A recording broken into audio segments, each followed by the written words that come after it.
Estamos de vuelta en A Bocajarro y claro, como habíamos anunciado, está con nosotros Fernando Olivera. Fernando Olivera, muy buenas noches, gracias por estar aquí. Muy buenas noches y antes que nada, felicitaciones. Muchísimas gracias. Este primer año.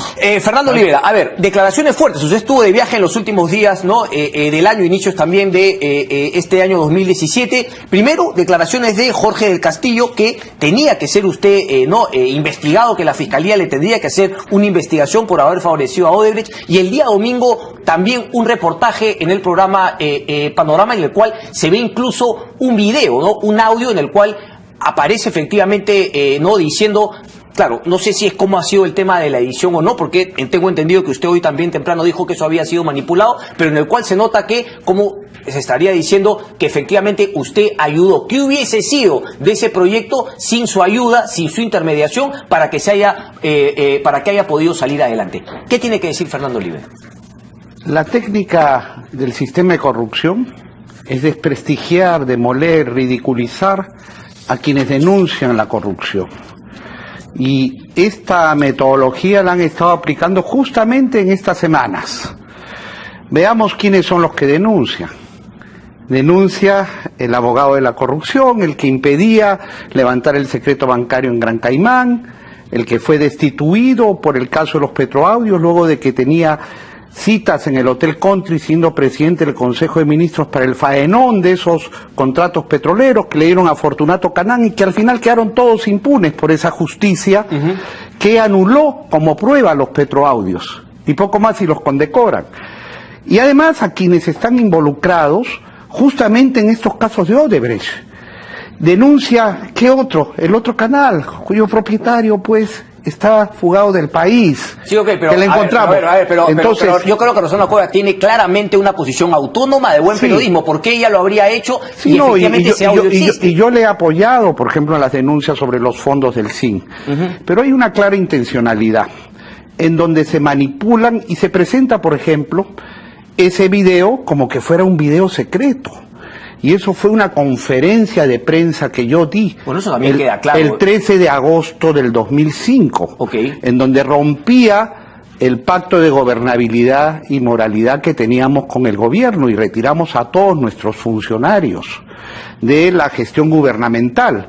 Y allí yo daba cuenta de lo que había sido nuestra actuación justamente en esas circunstancias a raíz del viaje que realicé el 25 de julio del 2005, cuando fui convocado por el entonces presidente Alejandro Toledo. Yo era embajador del Perú en España, y llegué el 25 de julio, fui convocado porque quería el apoyo resuelto para que Marcial Ayaipoma pueda ser elegido presidente del Congreso el 26 de julio. Trabajamos el 25 de julio, y luego de que salió exitosa esa candidatura al Congreso, que se había perdido el año anterior, fue elegido Antero Flores Arauz, que no era el candidato oficial de la alianza, examinamos qué temas quedaban pendientes para el último año del gobierno. Allí Alejandro Toledo me dice el tema de la interoceánica, que era un proyecto que constituía un clamor de 10 regiones del Perú. Una vez instalado el gobierno el 28 de julio del 2001, a poco menos de 2 meses ya habían protestas, paros regionales, bloqueos de carreteras, reclamando que se cumpla este pedido histórico, que por décadas estaba la interoceánica, que cubría esas 10 regiones. Y después vino el conflicto que querían que pase por Cusco, que pase por Puno, por Madre de Dios, y fue avanzando. El año 2004 se dio esta ley 28214, que declaraba de necesidad pública e interés nacional. Sí, pero Fernando, ¿a qué se refería cuando aparece ese video mostrado en el programa Panorama? Cuando justamente usted dice, ¿qué hubiese sido sin mí? ¿Quién nuevamente le resolvió el problema? Justamente eso iba, porque estoy poniendo en contexto, Cristian, y estoy tratando de resumir muy rápidamente. Dale. Dan esta ley que respondía a más de 10 proyectos de ley, de los que querían la ley, la carretera de los Incas, la carretera del Sol, todo el sur y todo el Perú quería esta carretera. Fue observado inclusive por el Ejecutivo, insistieron y todo el Congreso votó a favor. Ahí no había gobierno y oposición, todos votaron. Posteriormente es que se produce este entrampamiento. Cuando yo llego, me convoca Toledo, se elige a Marcial Ayaipoma, y acto seguido vemos el tema de la interoceánica. Y él me dice, y esto lo digo en honor a la verdad, yo estoy enfadado con el gobierno por cómo está actuando en este caso de Odebrecht, de Camargo Correa, de OAS, permitiéndole que se lleven sus activos. Ok, te estás refiriendo al gobierno actual de PPK. Al actual. Pero yo tengo el deber de decir la verdad. Y en ese momento me dice Toledo, tu amigo Kuczynski está deteniendo el proyecto de la interoceánica. Y ya había una leyenda sobre el SNIP y cómo se aguantaban una serie de proyectos en economía y finanzas. Ok. Y entonces yo hago la verificación del caso y me informan que en realidad quien estaba deteniendo el proyecto, quien tenía observaciones era la Contraloría. Entonces llamo al Contralor, al Genaro Matute, y le digo, ¿qué pasa con el proyecto de la interoceánica? Que es un proyecto muy importante para el país, para la región, y él me dice, tenemos observaciones. Me dice todo esto por teléfono, las observaciones principales, entre ellas una que me pareció gravísima, la que señalaba que había una sobrevaluación del 100% de los costos presentados. A lo cual yo le contesto, Contralor, me parece gravísimo, el fin, quien habla, no va a permitir que se firme ningún contrato mientras haya esa observación. Y si lo quieren hacer será contra nuestra voluntad y lo denunciaremos. Yo le comunico esto a Toledo, porque aparentemente no estaba informado. Y le digo lo mismo al Contralor, que esto debería ponerlo en conocimiento el presidente. Se reúnen ambos. Se reunió el Contralor Matute con el presidente. Claro, y le notifica esas observaciones que por lo demás ya la habían hecho al Ministerio de Transportes y a Proinversión. Eso fue lo que me dijo. Pero sin embargo el Ministerio de Transportes y Proinversión habían querido continuar con el proyecto, bueno, más allá de esas observaciones. Estaba allí paralizado. Entonces luego le convoca al ministro de Transportes, creo que a René Cornejo, yo no estaba ahí, pero el ministro de Transportes defiende y dice que no hay sobrevaluación, que eso era imposible. Defiende pero eso. Es fundamental que recuerde el nombre, o vamos a buscar, por favor, si alguien me puede ayudar acá internamente. No, yo le puedo decir. ¿Quién era? José Ortiz. José Ortiz era el ministro de Transporte. Claro, por supuesto. Ok, José Ortiz. José Ortiz, que yo le digo a José Ortiz, y les digo también a todos los que están involucrados, por ejemplo en este caso de Interoceánica, Camargo y Correa, hay unas iniciales que aparecen ahí, JR, que aparentemente sería Javier Reate, y que para mí es un hombre honorable, pero que pueden haberlo involucrado en algo, que colabore con la justicia. ¿Usted cree que José Ortiz, Javier Reate y todos los que además estuvieron ahí deberían acudir a la Fiscalía a contar de motu propio lo que sepan? ¿No? Puede ser que sean testigos, nada más, pero puede ser que hayan estado involucrados en otra trama. Pero se quedó en la cual, digamos, usted fue una manera de intermediario entre Genaro Matute, el Contralor de la República, y el presidente Toledo. Pero ahí ya hubo un contacto directo, institucional, y cuando el ministro Ortiz dice, no, esto es correcto, aquí son los costos correctos, pues entonces yo digo, a la Contraloría, pues, a defender su posición y a ver quién tiene la razón. Si la Contraloría finalmente ratifica que hay una sobrevaluación... Pero usted como partido, usted le creyó a José Ortiz más que a la Contraloría, porque usted después lo informa, el hoy Contralor Edgar Alarcón, que dice que usted fue... Fernando Olivera intervino a favor de Odebrecht. El señor Olivera, en ese tiempo yo trabajaba en la Contraloría, fue de público conocimiento, vino acompañado de dos personas más, estuvo en su despacho con Genaro Matute, con la Comisión de Seguridad, explicando y sustentando por qué debía continuar el proyecto. Bueno, el Contralor actual no está informado, ¿ya? ¿Sabes qué? En verdad yo quise salir así de frente, pero bueno, ¿sabes qué? Ya, que se informe, ¿ya? Él era un funcionario de menor nivel.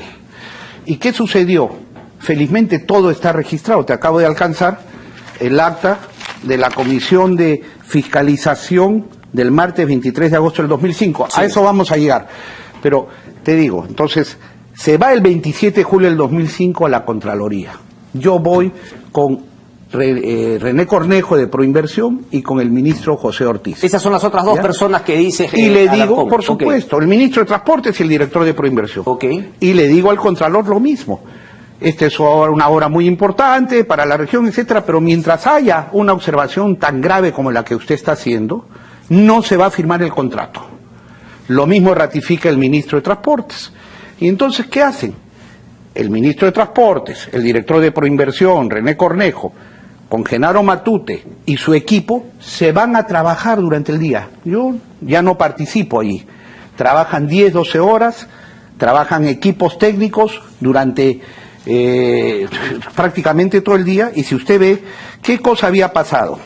Pero si tú ves, mira, en la página 12 sale que habían comparado los precios de la carretera interoceánica con lo que era precios de rehabilitación y mantenimiento de carreteras de la costa. Ahí sale perfectamente qué carreteras. O sea que la Contraloría había hecho mal su trabajo. Habían comparado papas con camote. Lo que dice el Contralor es que no le habían alcanzado suficiente información y que recién ese día había tenido la información completa.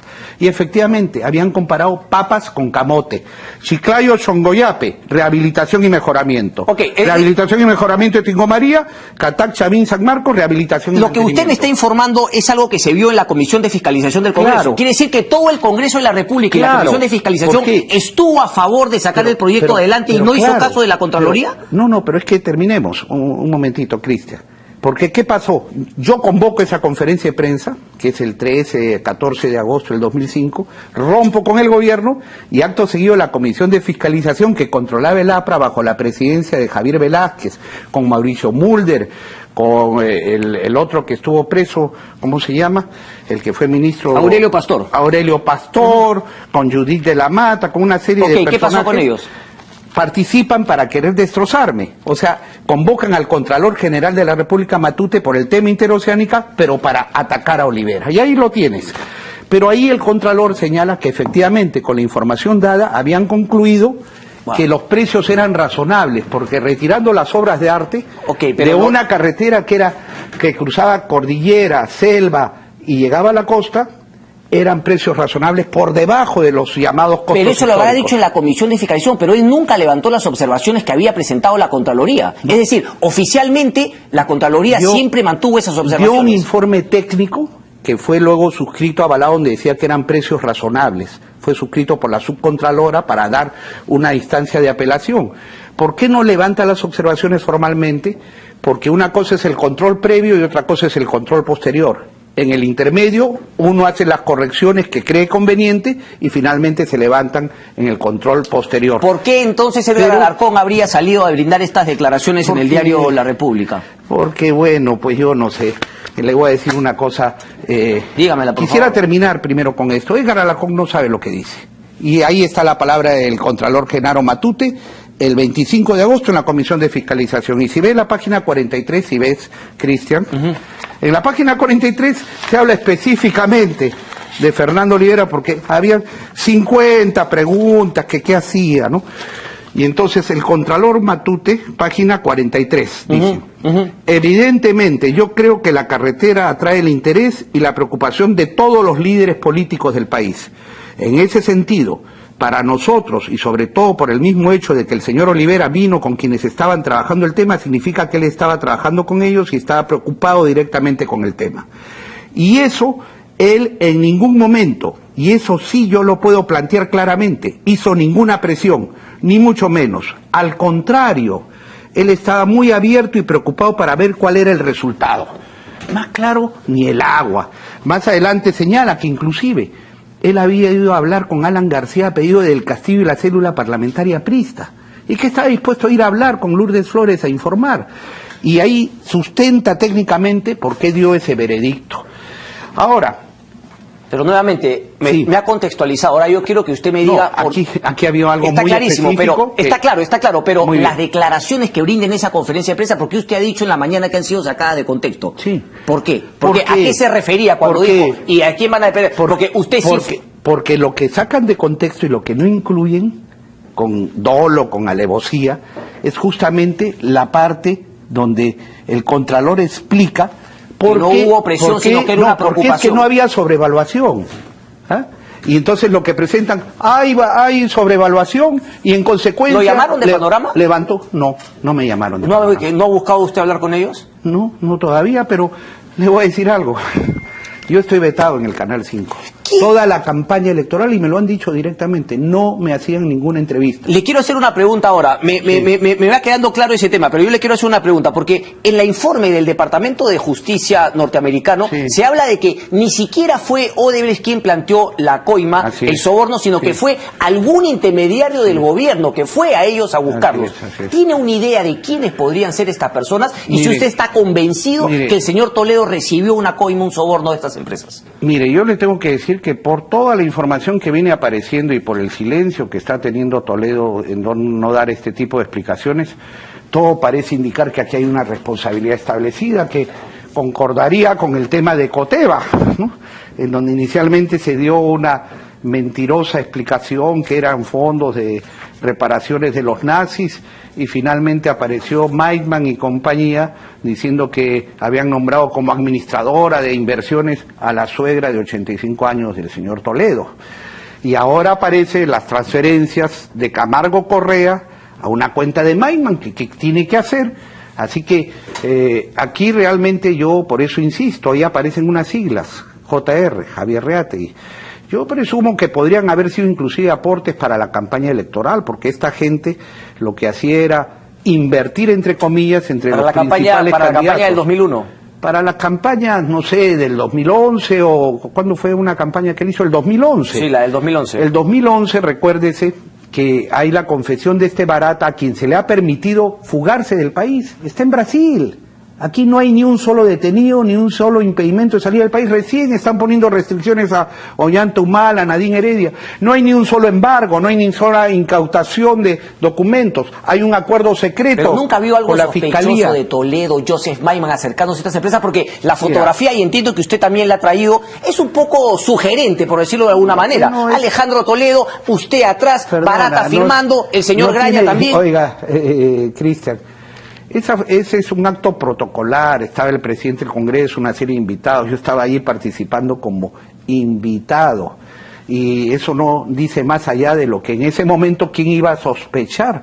¿Cómo iba a sospechar de Alejandro Toledo, con quien luchamos contra la corrupción del gobierno de Fujimori, que rechazó además un pacto con Alan García que era un acuerdo de impunidad para hacer un borrón y cuenta nueva? Pero perfecto, y que eso es válido decirlo, ¿quién iba a sospechar? Pero a la luz de los hechos... que si nosotros tuviéramos, como lo dije, si firmaban ese contrato no solamente nos íbamos a oponer, sino que lo iba a denunciar. Ok, pero a la luz de los hechos, ¿ya? Y mirando el pasado, pues las cosas que antes no parecían de una manera, obviamente cogen otra perspectiva. Mirando atrás, ¿quiénes podrían haber sido esas personas? ¿Quiénes podrían haber sido los intermediarios que se acercan? Me hablaba de José Ortiz, me hablaba de René Cornejo. Mire, yo francamente... Porque además, ojo, claro, se habla que en las adendas se iba dando el aumento. Las adendas se pueden haber negociado más adelante, pero por los tiempos, ese soborno tuvo que haber sido dado contra la firma del contrato. Mire, probablemente, ahí lo que hablan es de Camargo Correa, ¿no?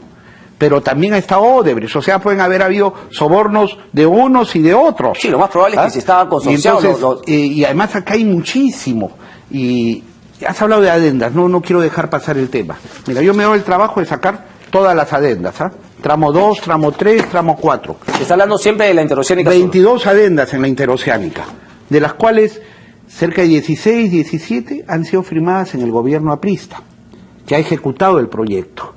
Y en el gobierno aprista de 800 millones pasó a 2.500 millones de dólares. Yo coincido completamente que eso también se tendrá que investigar, pero lo que queda claro es que por ejemplo, la primera... Pero Fernando Olivera, justamente por la información del Departamento de Justicia, queda claro entonces que el soborno que se dio respecto de la Interoceánica Sur fue contra la firma y que después los pagos se fueron dando en el tiempo. Las adendas pueden haber sido otro foco de corrupción, pero la coima de 20 millones se dio todo contra la parece indicar que así es.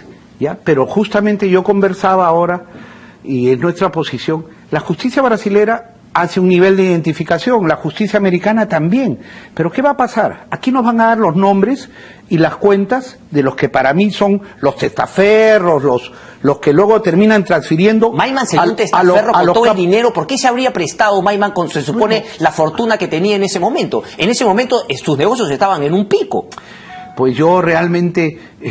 no imagino esta trama de corrupción, estoy súper indignado. ¿Cree que Maiman puede haber sido ese intermediario con ese vuelo internacional que tenía? No lo sé, pero dentro de la mente del corrupto, por ejemplo, cuando García decide extorsionar a los del tren eléctrico y Sergio Siragusa confiesa los números de cuenta donde deposita la coima, que se los da el propio Alan García, resulta que las cuentas habían sido abiertas y aparecía Alfredo Zanatti, o sea, un empresario para cubrir las formas, ¿no? Que tiene movimiento suficiente, donde entra una coima de 1 millón, 1,5 millones y no llama la atención.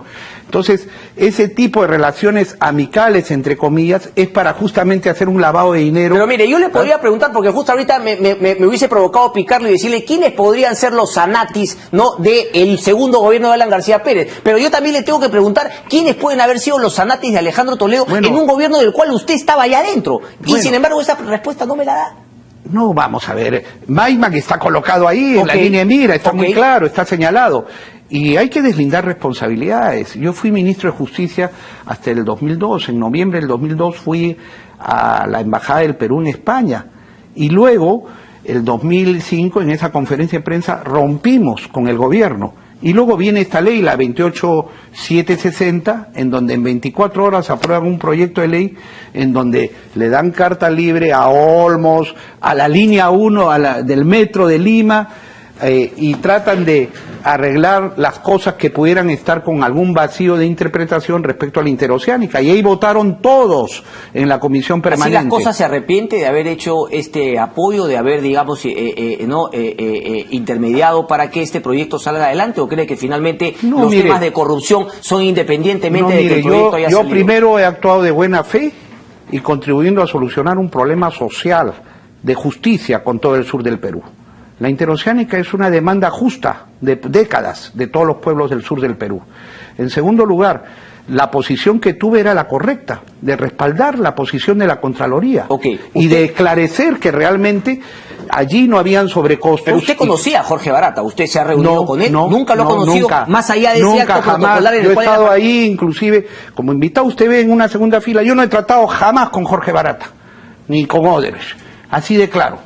Y no nos han hecho ni medio aporte, y sencillamente inclusive hemos sido víctimas de la influencia de... O sea, ¿usted está 100% seguro de que jamás va a aparecer el nombre de Fernando Olivera? Ni de Fernando Olivera, ni Delfín, ni de nadie de nuestro grupo, así de claro. Más bien por el contrario, ese Jorge Barata, el 2011, se reunió con Keiko Fujimori, con Ollanta Humala, con Pedro Pablo Kuczynski, en plena campaña electoral. Y ahí era la metodología de toda esa división de sobornos. No solo daban sobornos por contratos específicos, sino que hacían contribuciones a las campañas electorales. Así que todo eso se va a tener que esclarecer. Correcto. Y lo que tenemos que decir es que el gobierno tiene que actuar. Están demorando todo porque quieren permitir que transfiera los activos del gasoducto del sur, que es un contrato con sobrevaluación, que valía $1.200 millones el 2011. No solamente con sobrevaluación, sino que la esencia del contrato de asegurarle ese flujo de 900 y tantos millones, haya o no haya gas, es una locura. Es una locura. Pero es que todo eso deriva en subsidios del Estado peruano de $11.000 millones, y que ahora el gobierno está haciendo todo lo posible para que Odebrecht venda su parte a un fondo canadiense vinculado a Brasil. Su aclaración está ya hecha, lo vendieron en Olmos. Perfecto, vamos a ver si es que Jorge del Castillo, quien fue quien arrancó con este tema, o el propio Edgar Alarcón, Contralor de la República, quien no tuvo esta facilidad de palabra para acusarlo justamente en el diario La República, quieren responder al respecto. Te voy a dejar. Me voy a quedar con esto, es muy interesante, en la página 43. Quiero terminar con un último tema, preguntarle por la reacción del alcalde Luis Castañeda Locio de decir alegremente, entre bailes del Totó en la Plaza de Armas, que ahora el peaje no va. ¿Nos mintió o cree que es Houdini, cree que es David Copperfield, que finalmente logró desatar sus manos, logró terminar con la frase esa de estar maniatado? ¿Qué opinión le deja eso? Es evidente que hay un oportunismo político, ¿no? ¿Solamente oportunismo político? Y que quiere salvar su responsabilidad, pero yo quiero decir algo. Castañeda fue quien le dio la competencia que tenía el municipio de Lima para resolver el transporte masivo y la línea 1 del metro, se la dio a Alan García, y a partir de ahí hicieron toda una arquitectura legal para hacer contratos sobrevaluados. Cambiaron inclusive a la ministra Verónica Zavala a Alan García. Y inclusive ahí se montaron no solamente la exoneración del SNIC, sino un sistema especial llamado de precios unitarios para permitir que se eleve el precio de ese contrato a prácticamente el doble. Y por supuesto la Contraloría, ¿dónde estaba pintada? Todas las adendas recién independientemente ahora, de eso, ¿no? Llama la atención que ahora el Contralor salga tan alegremente, cuando la verdad es que al saberse todo esto, esa es una opinión mía, demuestra que se le ha escapado las tortugas a él, a Fuad Curi. O sea, sale a posteriori, una vez que las denuncias le hicieron todo el tema, y ahora sí, no se le escapa una. Claro, si es que se la cuentan todas desde Brasil. Eso es parte del sistema de corrupción. Por eso es que nosotros, en su cara, al Contralor Fuad Curi, del cual el número 2 fue este actual Contralor, le cantamos cómo contrataban auditorías sobrevaluadas a gente vinculada al propio Contralor. Si eso hace el Contralor, ¿qué puedes esperar? No controlaba nada. Y en el caso de Castañeda, quiero decir algo.